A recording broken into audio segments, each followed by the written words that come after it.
Hello students, welcome back to my channel Shubham lecturer, myself Shubham Goswami.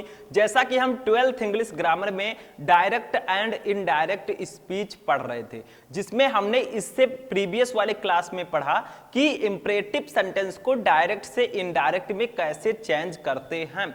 यानी कि आपका direct speech अगर इंपरेटिव सेंटेंस में है, आदेशात्मक वाक्य है, तो वहां पर हम डायरेक्ट स्पीच को इनडायरेक्ट में कैसे कन्वर्ट करेंगे। आज के इस वीडियो में हम सीखेंगे कि जो हमारे एक्सक्लामेटरी सेंटेंस होते हैं, विस्मयादि बोधक वाक्य, ठीक है, ये वाला चिन्ह आपको याद होगा, कहीं कहीं देखे होंगे, ठीक है, ये एक्सक्लामेशन मार्क होता है और ये एक्सक्लामेशन मार्क आपको दिखता है तो समझ लीजिए यहां पर एक्सक्लामेटरी सेंटेंस है। ठीक है, तो इस वीडियो में हम जानेंगे कि एक्सक्लामेटरी सेंटेंस में होने वाले परिवर्तन, यानी कि एक्सक्लामेटरी सेंटेंस में होने वाले परिवर्तन, एक्सक्लामेटरी सेंटेंस को हम डायरेक्ट से इनडायरेक्ट में कैसे बदलेंगे।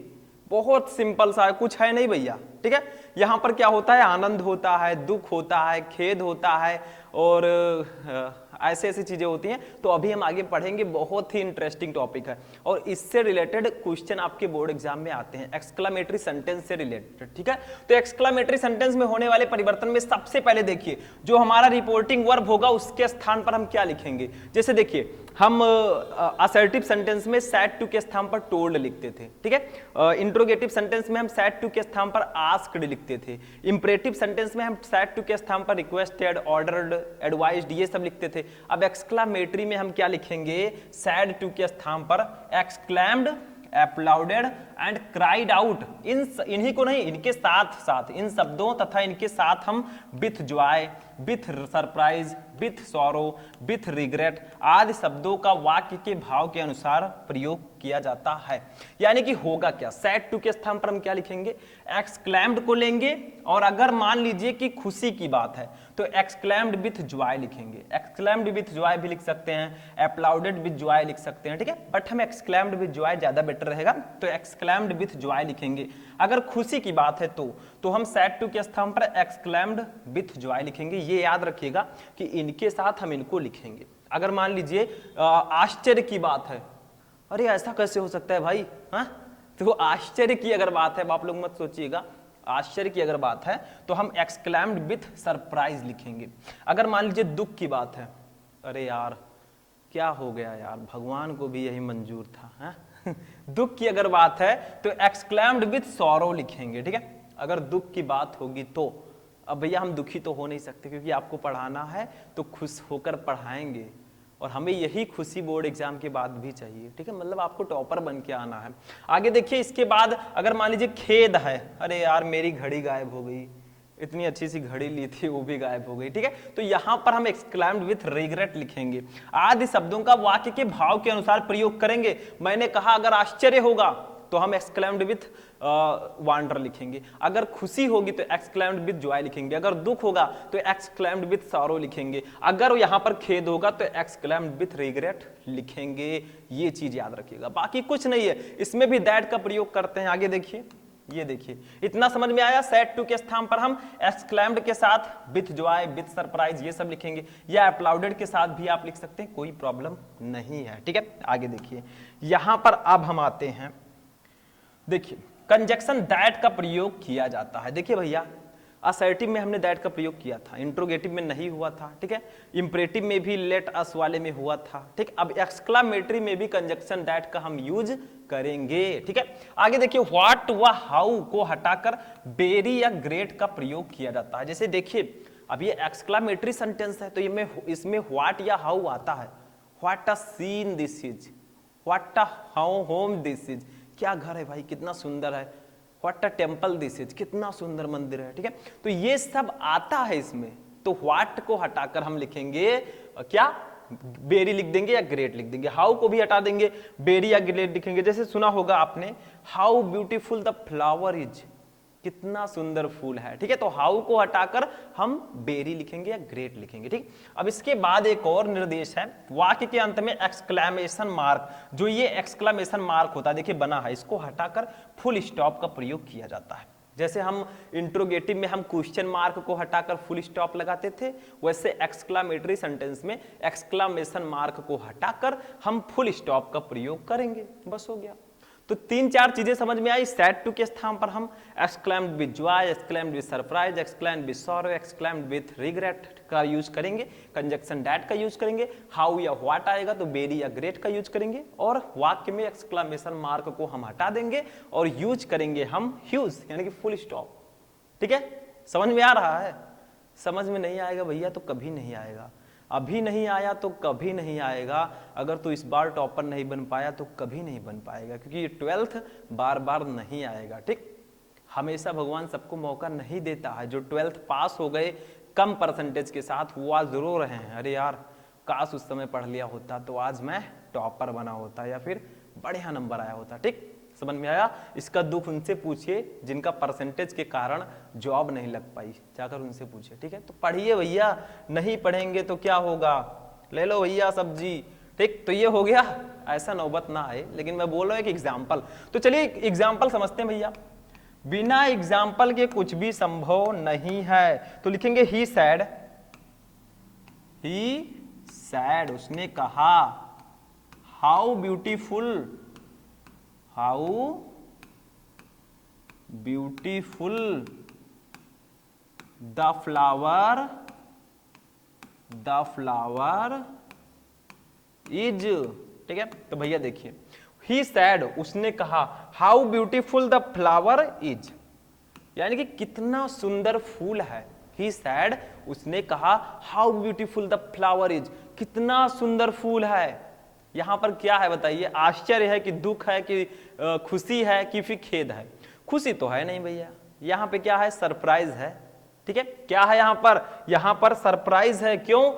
अरे यार कितना सुंदर फूल है भाई, कितना ज्यादा सुंदर है, ये सरप्राइज है। यहां पर दुख तो है नहीं, फूल को देखकर कौन दुखी होगा भैया, हमें फूल दीजिए हम ले लेंगे तुरंत। ठीक, उसके बाद में खुशी भी नहीं है, थोड़ी बहुत खुशी है, लेकिन आश्चर्य ज्यादा है कि कितना सुंदर फूल है। ठीक है, तो यहां पर हम क्या लिखेंगे? आप ही लोग बताएं, हम कुछ नहीं करेंगे। यहां पर ही एक्सक्लेम्ड विथ सरप्राइज, यहां पर ही के साथ सैड के स्थान पर एक्सक्लेम्ड विथ सरप्राइज का यूज करेंगे। ठीक है, विथ सरप्राइज, क्योंकि यहां पर सरप्राइज है। दुख होता भैया तो एक्सक्लेम्ड विथ सॉरो लगाते, खुशी होती तो एक्सक्लेम्ड विथ जॉय लगाते। ठीक है, दैट बीच में लगाएंगे। ठीक है, दैट। अब देखिए, मैंने बताया था हाउ किस में बदल जाता है, हाउ या व्हाट आएगा तो वेरी या ग्रेट में बदल जाएगा। ठीक है, तो यहां पर पहले हमें सब्जेक्ट लिखना है, जैसे हम इंट्रोगेटिव में करते थे। हेल्पिंग वर्ब आगे था लेकिन उसको पीछे ढकेल दिया, हमने पहले सब्जेक्ट लिख दिया। तो यहां पर कौन सुंदर है? फूल, तो द फ्लावर लिखेंगे, द फ्लावर। ठीक है, द फ्लावर। ठीक है, अब देखिए यहां पर एक चीज और ध्यान दीजिए, ये कौन सा टेंस है? How beautiful the flower is, ये इज आर एम है। जब इसको इनडायरेक्ट में बदलेंगे तो वाज बेर में बदलेगा बस। ठीक है, तो द फ्लावर वाज, अब ये हाउ के जगह पर लगा देंगे वेरी या ग्रेट। ठीक है, तो वेरी ब्यूटीफुल, वेरी ब्यूटीफुल, सुंदर। ठीक है, तो ये आपका हो गया, बस हो गया।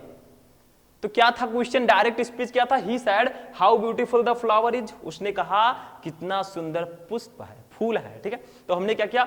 आश्चर्य की बात है तो he exclaimed with surprise that the flower was very beautiful. तो दैट के बाद आपको पहले सब्जेक्ट लिखना है, फिर इज आर एम को वाज बेर में बदलना है, हाउ की जगह पर वेरी लिखना है, ब्यूटीफुल का ब्यूटीफुल लिखना है। ठीक, यानी कि उसने आश्चर्य के साथ कहा कि फूल बहुत सुंदर था भैया।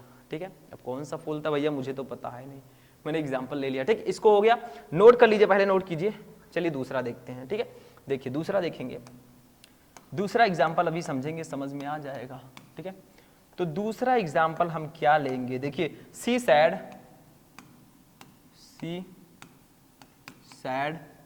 ठीक है, ओ भैया क्या हो गया?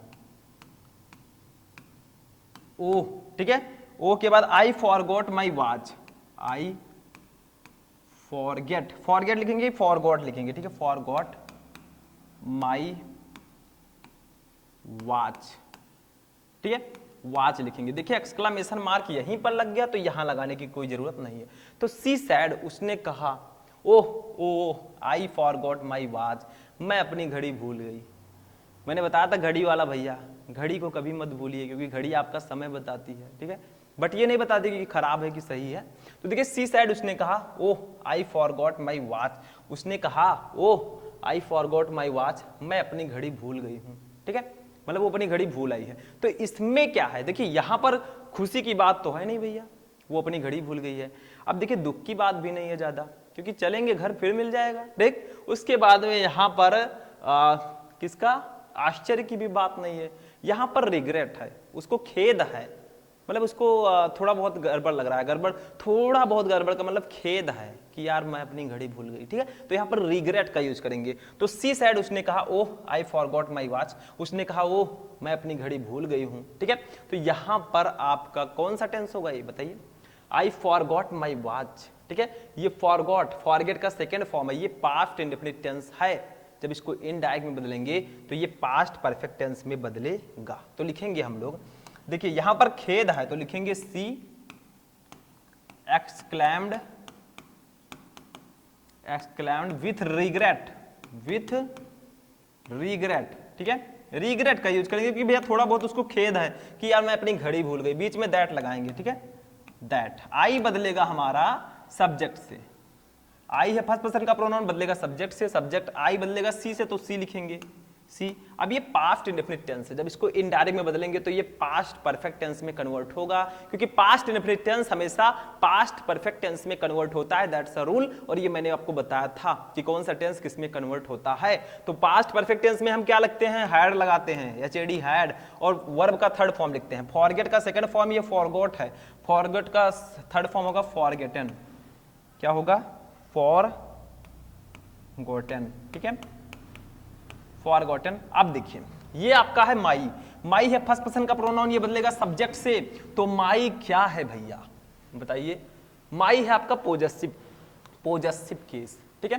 कौन सा केस है ये, पोजेसिव केस, तो ये बदलेगा सी से, तो सी के लिए हम पोजेसिव केस लिखते हैं हर, ठीक है। तो माई की जगह पर यहां पर हर हो जाएगा। वैसे भी आप समझ लीजिए, देखिए आई के साथ अपने की अंग्रेजी हमने माई लिखा था, तो सी के साथ अपने की अंग्रेजी हर लिखेंगे, यू तो लिखेंगे नहीं, माई भी नहीं लिखेंगे, तो हर वाच का रहने देंगे, वाच, WATCH, ठीक है, बस हो गया।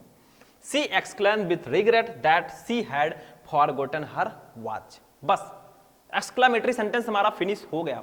अब इसमें अगर दुख की बात होती तो आप सॉरो लगा सकते हैं एक्सक्लेम्ड विथ के साथ, अगर यहां पर खुशी की बात होगी तो आप लगा सकते हैं क्या, सी एक्सक्लेम्ड विथ रिग्रेट, ठीक है, यानी कि खुशी की बात होगी तो आप लोग लगाएंगे जॉय, ठीक। तो ऐसे आप लोग कुछ भी आता है आसानी से इसको सॉल्व कर सकते हैं। अब टेंशन मत लीजिए, 2 एग्जांपल मैंने इसमें बता दिया, बाकी के जो है जैसे खुशी की, दुख की, ये सब मैं आगे आपको जब डायरेक्ट इनडायरेक्ट के इंपॉर्टेंट क्वेश्चन की सीरीज लाऊंगा, मैं उसमें सब कुछ आपको बता दूंगा, ठीक है। तो चलिए आगे बढ़ते हैं। तो आज का जो हमारा ये लेक्चर है वो यहीं पर फिनिश होता है। एक छोटा सा लेक्चर था, एक्सक्लेमेटरी सेंटेंस को हम डायरेक्ट से इनडायरेक्ट में कैसे चेंज करते हैं। नेक्स्ट लेक्चर में हम पढ़ेंगे ऑप्टेटिव सेंटेंस को डायरेक्ट से इनडायरेक्ट में कैसे कन्वर्ट करते हैं, क्योंकि वो थोड़ा बड़ा था ऑप्टेटिव, तो दोनों को एक में कर देता तो बहुत लंबा लेक्चर हो जाता, ठीक है। तो आज का ये वीडियो यहीं पर फिनिश होता है। चलिए मिलते हैं नेक्स्ट लेक्चर में नेक्स्ट टॉपिक के साथ, तब तक के लिए जय हिंद।